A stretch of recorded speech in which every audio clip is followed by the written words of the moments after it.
आप जब कर्म करते हैं आगे आगे, तो पीछे मैत्री की तरह आपके साथ धर्म जुड़ा हुआ है कर्म के, वो पीछे से कर्म को सजाते हुए जाता है और कर्म के बीज को सुरक्षित करता है। समय आने पर बीज को चिड़िया नहीं खा जाती है, और चिड़िया नहीं खा जाती है तो बीज उग जाता है।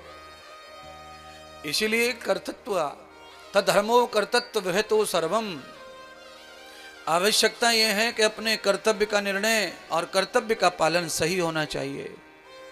उसके पीछे पीछे हमारा धर्म स्वतः सिद्ध होता रहता है, क्योंकि धर्म अजन्मा है, अनंत है। धर्म प्रभु का ही नाम है, परमात्मा ही धर्म है, वो पीछे पीछे चलता है। अग्रे क्रमम भूयन्ते यस्यम प्रबद्धते धर्मः। अर्थात जब कर्म आपको चारों तरफ से घेरता है और आप कर्म को पकड़ लेते हैं, तो धर्म उसका फल है। धर्म उसका फल है महाराज। क्या फल है? आपने कभी कच्चा आम खाया होगा?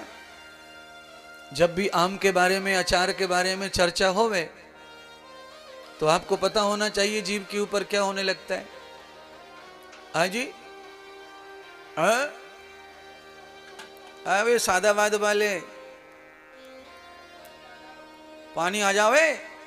बतू तो अचार लाए हो ना आज तक, गजा के लावे भाई, देख के कहा आवे पानी।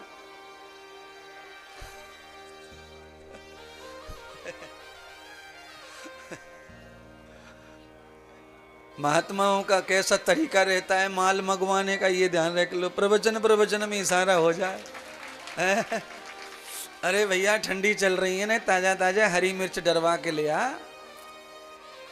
तो गुड़ के साथ मैंने कहा बाजरे की रोटी के साथ हरी मिर्ची को अचार खाए हो जावे तो ने ठंड सी भाग जाए। पर अब करें क्या महाराज, मेरे तो खुद ही पानी आओ जिप पे है। पर तुम सबके सब मेरी तरफ ही देख रहे हो। अब देख लो, मैं तो बताऊंगा, आया तो आया, उसमें क्या करना है। क्यों? इसीलिए आया है पानी। जीभ पर पानी ज्यादा उनके ही आता है भोजन को देख के, जिनकी जीभ में ज्यादा अच्छे पवित्र छिद्र होते हैं। जीभ में छिद्र होते हैं, जीभ के अंदर बाल होते हैं, बाल जो दिखते नहीं है। बाल जीभ में नहीं होंगे तो स्वाद जीभ में जा नहीं सकता है।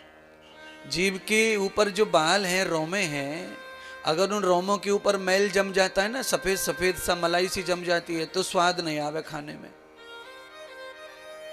पानी में स्वाद नहीं आवेगा, नमक भमक समझ में नहीं आया क्या हो गया, कम ज्यादा। इसीलिए जीभ को हर रोज साफ करना चाहिए। चाहे छानते छानते चाहे छलनी बंद हो जाए, दूध बूध काऊ को बढ़िया पड़ जाए चाय में, तो दूध बढ़िया पड़ गया तो मलाई पड़ती है चाय में फिर।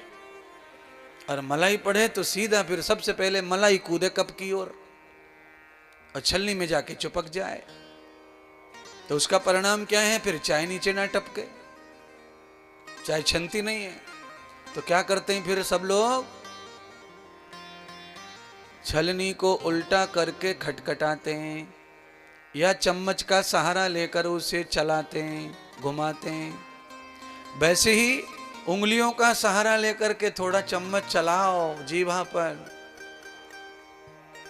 सुबह 24 घंटे में एक बार अच्छी तरह से पांचों इंद्रियों का पावन स्पर्श होना चाहिए। अद्रावते सुखम मूलस्य कर्मम विभूषितम सखाम। 10 इंद्रियां हैं, 24 घंटे में कम से कम 3 बार ज्ञान इंद्रियों को पवित्र करो और 1 बार कर्म इंद्रियों को पवित्र कम से कम 24 घंटे में करना चाहिए।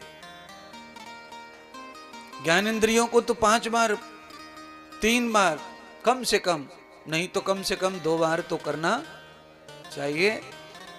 2 बार मतलब नाक साफ करनी चाहिए सुबह शाम, मुंह साफ करना चाहिए, आंखों में पानी मारना चाहिए, और ये अपने कान जो हैं इनको साफ करना चाहिए। तो महाराज कान में पानी मारें, कहा करें, कैसे साफ करें ये बताओ। सुनिए, कान को साफ करने का तरीका यह है कि बाहर का जो एरिया है, ये जो एरिया है इसको ऐसे रगड़ना चाहिए, कान को ऐसा। भाई ये कान को आप जब कान को रगड़ते हैं, आप कभी नाई की दुकान पे या पार्लर में जाते हैं तो वहां पे आपको थोड़ा देर तो वो पाउडर सा पुताई सी होती है, उसके बाद में लास्ट जब आपको आनंद सा आने लगता है तो फिर वो कानों के ऊपर थोड़ा मसाज करते हैं, तो फिर आपको कभी कभी बड़ा सुख मिलता है। और कान मरोड़ने से क्या होता है? डिप्रेशन कम होता है, टेंशन कम होता है, स्मृति बढ़ती है। इसीलिए हमारे हिंदू धर्म में सजा के रूप में छोटे बच्चों का कान ही मरोड़ा जाता है। दोबारा गलती ना करे, उसकी स्मृति अच्छी हो जाए, उसकी याद अच्छी आए। इसीलिए कान में सोना पहनते हैं, थोड़ा खोपड़ी काम अच्छा करे, सोने से चार्ज होता रहता मांस नसें। ये शोभा के लिए नहीं पहनते। अगर शोभा के लिए हम पहनेंगे तो हम तो 24 घंटे कुंडल पहनेंगे, पर हम खाली कथा में आते तभी पहनते हैं।